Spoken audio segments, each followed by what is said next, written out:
Hello, friend. Welcome to Grandpa's Horror Stories. Don't forget to like, subscribe, and comment your own stories. Embark on a journey of the eerie and unknown. Original Reddit authors always credited. See below. I searched my parents' names on the dark web. The videos I found were horrifying. When my friend first introduced me to the dark web, I was amazed at how such an unknown thing could house some of the most illegal things on earth. Up until today, I had only used it for learning how to code and commit small crimes. But after the horrifying videos I just found, I don't think I'll ever use the dark web again. I first met my best friend Alex on a little bit after I got into high school. My parents had moved us to a new town and I had no friends. It was lonely at first, but I got used to it. We moved because they were paranoid after many murders occurred in our town. I thought this was weird, moving across the country over that, but I let it go. The reason Alex and I became friends so quickly was because we both had a shared interest in the internet and everything it had to offer. I was a gaming addict and a Tier 3 Pokemon subscriber, while he was more of a coder and developer. 2 years later, we were still best friends, but now we were much older and smarter. Alex had discovered the dark web and he was obsessed with it. He pretty much spent every hour of the day on it, searching through anything you could imagine. There was nothing wrong with this, but one search he made was the biggest mistake of his entire life. I remember waking up to dozens of text messages from him one morning. This wasn't normal.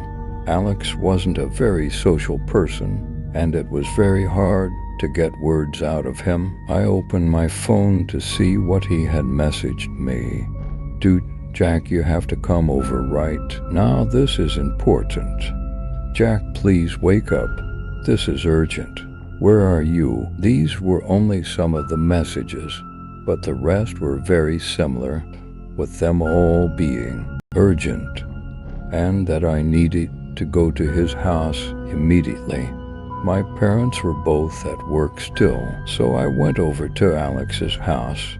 When I arrived, there were 4 cop cars parked in front of his house, and there were dozens of people and news vans standing out front. I made my way through the crowd, and Alex's mother told the police to let me inside. I could see tears rolling down her cheeks as she opened the door. "What's going on, Mrs. Gonzalez?"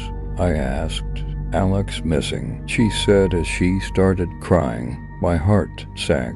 How could this happen? He had just texted me earlier that morning. That was when it hit me. What if he was trying to warn me? What if his text messages were related to his disappearance? Still in shock, I walked up to one of the detectives in the kitchen.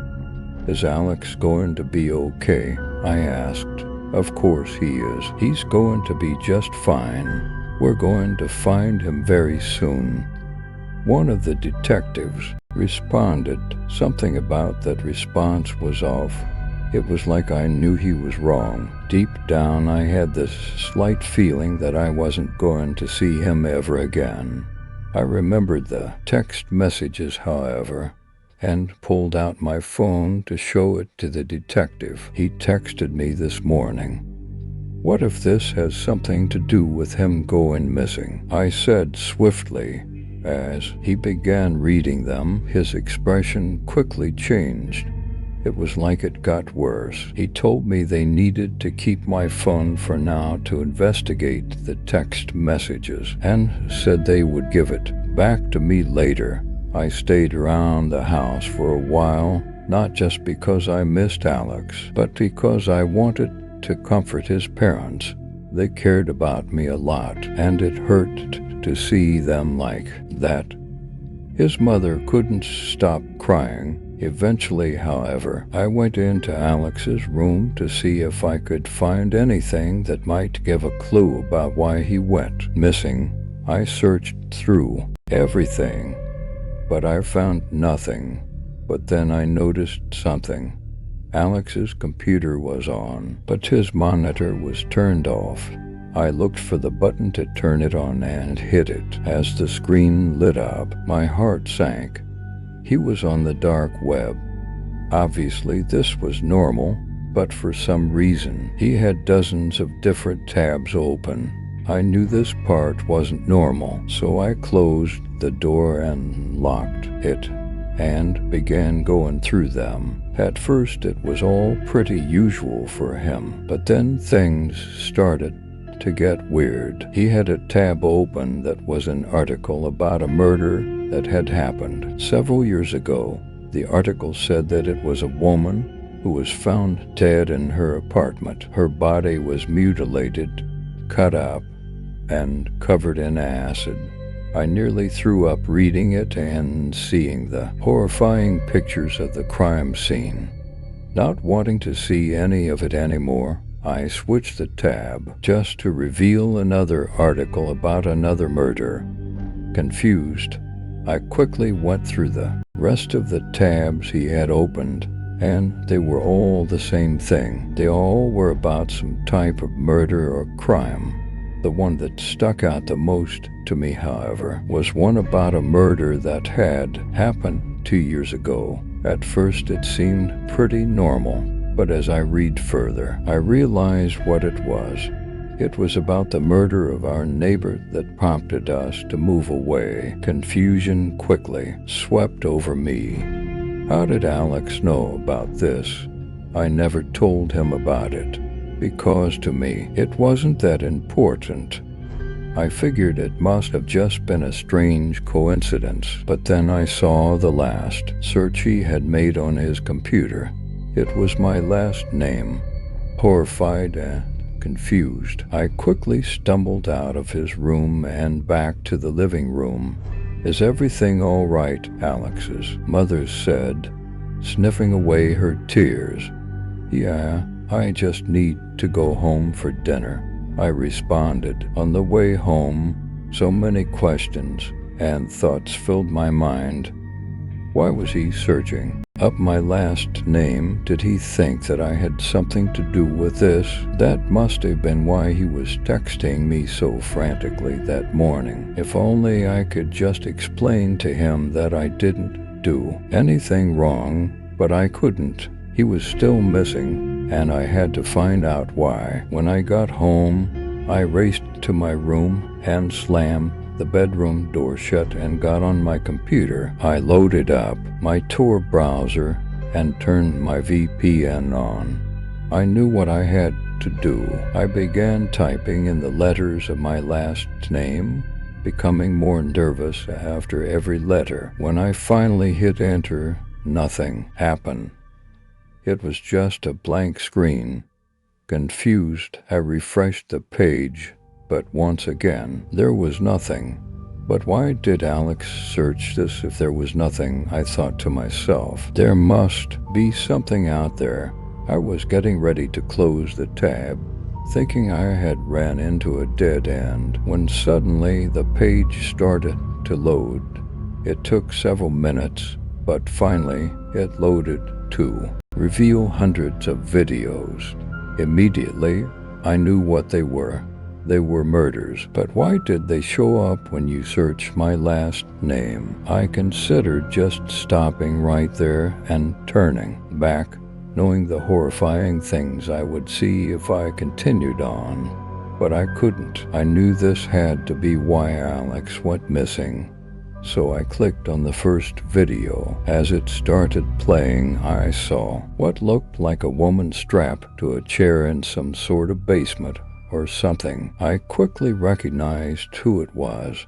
It was our neighbor from 2 years ago. I could tell because she had the same heart-shaped tattoo on her neck. She sat there for a minute, struggling, panicking, and screaming for someone to help. However, suddenly, two figures walked into frame. At first, I couldn't tell who they were, but as they turned around to face the camera, my heart sank. It was my parents. My father was holding a knife while my mother was holding a small scalpel. They paused for a moment before they started what was the most horrifying 5 minutes of my entire life. I watched as they cut her into pieces and listened as she begged for mercy, screaming the whole time. Blood filled the room as she took her last breath. When the video ended, it quickly went to another, revealing the exact same room and chair I had seen before. I was traumatized by what I had already seen, and I knew I couldn't watch any more of it. My parents were murderers, and I now knew the real reason we moved away 2 years ago. I knew there was something off about that, but I just never could have imagined that this was the horrifying secret that they had been hiding from me. This whole time I thought Alex was trying to accuse me of being responsible for these murders. But I was so wrong. He was trying to warn me. I scanned through more of the videos, each in the exact same room. I was just about finished, ready to go to the police so that I could tell them about what I had just seen, when I noticed something. There was a new video uploaded today on the website. I quickly clicked on it and pressed play to reveal what looked like a man, this time strapped to the chair. He had a sack over his face, and I couldn't tell who it was. Once again, however, I saw my parents walk into the frame. My father walked up to the man and pulled the sack off his head. At first, I couldn't tell who it was, but then I realized who I was looking at. It was Alex.